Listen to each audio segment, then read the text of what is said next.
Every move you make in chess gets one of 8 grades, worst to best, and here is exactly what separates them, shown on the most famous moves ever played. A blunder is the worst thing you can do on a chessboard, and the most famous one in history belongs to a reigning world champion. Bonn, 2006. Vladimir Kramnik is holding a dead equal position against a computer, and he is about to get mated in one without ever seeing it coming. He lifts his queen and sets it down in the center, a natural move that even makes a threat of its own. And it hangs mate. The machine glides its queen to the edge of his king, h7, and there is no reply. A knight parked on f8 covers the only flight square the king cannot capture, and the game is simply over. Susan Polgar called it the blunder of the century. That is what a blunder is, not a small slip, but a move that throws the whole game in a single stroke, hanging a piece, walking into mate, torching a winning position. The best player in the world did it on the biggest stage there is, so the label is not beneath you. One rung up sits the mistake. Same flavor, a move that damages you, just not quite fatal on the spot. And the most expensive mistake in history belongs to the man a lot of people call the greatest ever. New York, 1997. Garry Kasparov, final game, the match on the line, sitting across from Deep Blue.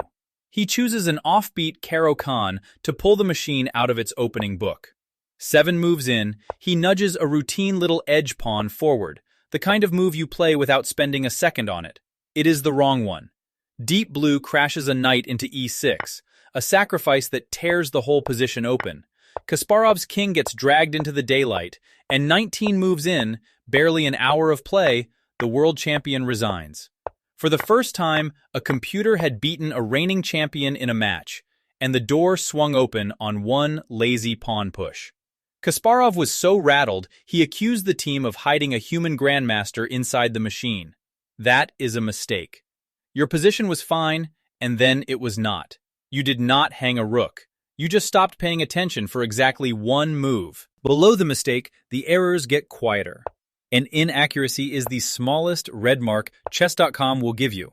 A move that is not wrong so much as loose. It lets a little something slip. And the cleanest example on earth is a recapture. Picture an ordinary queen's pawn game. Your opponent trades a bishop for your knight on f6, and you have 2 ways to take back. Recapture with your bishop, and everything stays tidy. Recapture with the g-pawn, which feels perfectly natural. You are pulling a pawn toward the center, and you have just cracked open the front of your own king. Doubled pawns, a cold draft down the open file, a target that sits there for the rest of the night. Nothing is lost. You are not worse in any way you could point at.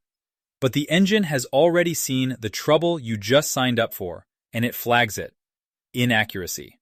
Remember this, because most of your worst games do not begin with a blunder.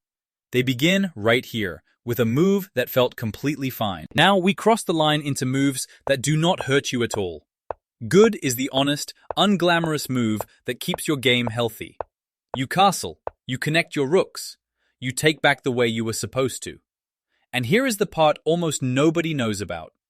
Underneath all 8 of these labels is a single hidden number chess.com calls expected points. It is your realistic chance of winning from a position where 1 is a win, 0 is a loss, and a half is dead level. Every grade you have ever seen is just how far that number moved when you pressed the piece down. A good move barely nudges it. You were winning, you are still winning. Maybe something sharper existed, but good does not gamble, and good does not leak. Around 90% of the moves you play in a solid game are good, and you never notice a single one of them. They are the quiet moves that keep you alive long enough for the loud ones to matter. Excellent is good with sharper eyes. Same healthy position, but you find the precise move instead of the merely fine one. Back in that same quiet Italian, your bishop sits on a square where white can kick it and win a tempo. The good move just castles and ignores it. The excellent move is the quiet retreat that sees it coming, tucking the bishop back a square early so the tempo never gets taken. On the expected points meter, it sits a hair behind the engine's top choice, close enough that the gap would never show up in your result. If good is a safe pass sideways, excellent is the same pass threaded past a defender. You did not find the single best move. You found one that is just as strong in every way that touches the outcome. Which raises the obvious question, what does the best move actually look like? Best is the plainest label of all 8. It is the #1 move, the engine's top choice, full stop, no runner-up. And here is the funny thing. The best move is very often not clever at all. It is just the finish. Take a position stripped down to almost nothing. Your rook against a lone king that is boxed into the corner behind its own 3 pawns. You slide the rook to the back rank and give check. The king has nowhere to run. Its own pawns wall it in, and the rook covers every square along that last row. Checkmate. There is nothing on earth better than mate, so the machine can only call it what it plainly is. Best. Which is the strange truth about this label.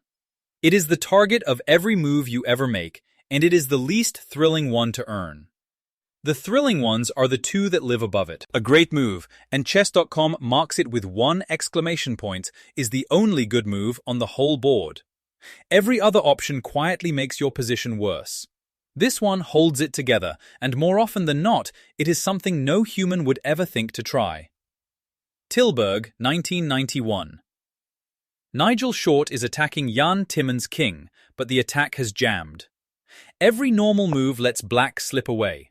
So Short reaches for the one idea that works, and it looks completely unhinged. He walks his own king up the board, not to safety, toward the enemy, straight up the middle while queens and rooks are still on. Square by square, the king strolls from home all the way to the 5th rank, taking a casual walk through a live battlefield, because it is the only piece that can deliver the final blow. One more step, and it is mate, and there is not a thing Timman can do to stop the king from arriving. He resigned. People have called it the greatest king march ever played, and the game itself gets voted onto lists of the 100 finest ever contested. That is great.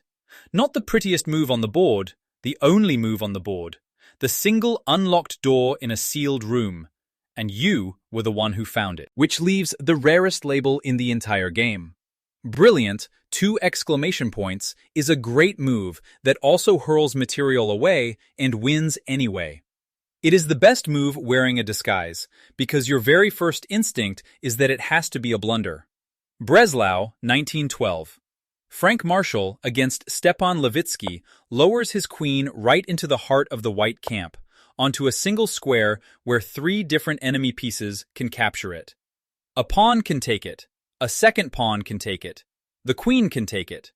By every rule anyone ever taught you, you do not place your queen where 3 men can grab it for nothing. And it is the move that ends the game on the spot. Take it with either pawn, and a rook smashes through for mate. Take it with the queen, and the rest of your position falls apart. Levitsky sat there, searched, found absolutely nothing, and resigned. This was a serious tournament game. Marshall the strongest American player of his day, and he found the whole thing over the board. Legend says the crowd was so stunned they showered the board with gold coins.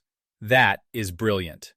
The move that looks like the single worst choice on the board, right up until the instant you realize it is the only winning one. From the blunder that sank a world champion, to the queen sacrifice they paid for in gold, those same 8 labels sit in judgment on every move you will ever push. And if you want to watch the machine grade the draws that grandmasters throw away on purpose, that breakdown is already sitting right here.